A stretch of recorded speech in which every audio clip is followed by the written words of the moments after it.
Hi, maths మేడీకి స్వాగతం. ఈరోజు previous TET పేపర్లో ఉన్న క్వశ్చన్ని చూద్దాం. ఇక్కడ చూడండి, సింపుల్ ఫార్మేషన్లో ఇచ్చాడు.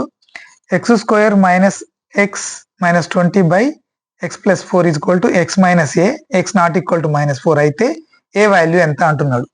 Okay, simple. మనం ఒకసారి రాసుకుంటే x square minus x minus 20 by x plus 4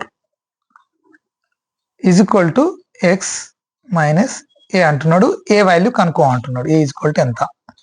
so ఇప్పుడు మనకు ఈ ఫార్మేషన్ కి ఏముందో చూసుకోవాలి. మనకు ఫస్ట్ 20కి కారణాంకాలు కనుక్కోవాలి. 20కి ఏమేమి వస్తాయి?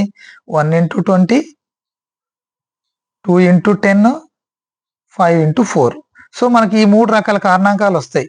సో మనకు 2 కారణాంకాల మధ్య వ్యత్యాసం ఒకటే ఉండాలి. కాబట్టి ఎందుకంటే ఇక్కడ ఒకటి ఏం లేదు అంటే ఒకటి ఉందన్నట్టు. సో దాని అర్థం మనకు ఈ వాల్యూ వస్తుంది, 5 - 4 లేదా 4 - 5. మైనస్ ఉంది కాబట్టి 4 - 5 తీసుకుంటే -1 వస్తుంది. కాబట్టి ఈ కారణాంకాన్ని మనం వాడుకోవాలి. దీన్ని ఈ ఫార్మేషన్ లో రాసుకుంటే x plus 5 x minus 5 into x plus 4. ఇప్పుడు రాసుకోండి చూడండి. ఎక్స్ మైనస్ 5 ఎక్స్ ప్లస్ 4ని క్యాలిక్యులేట్ చేస్తే x square minus 5x plus 4x minus 5 4 జా 20. సో 5x 4x అంటే మిగిలింది ఎంత మనకు?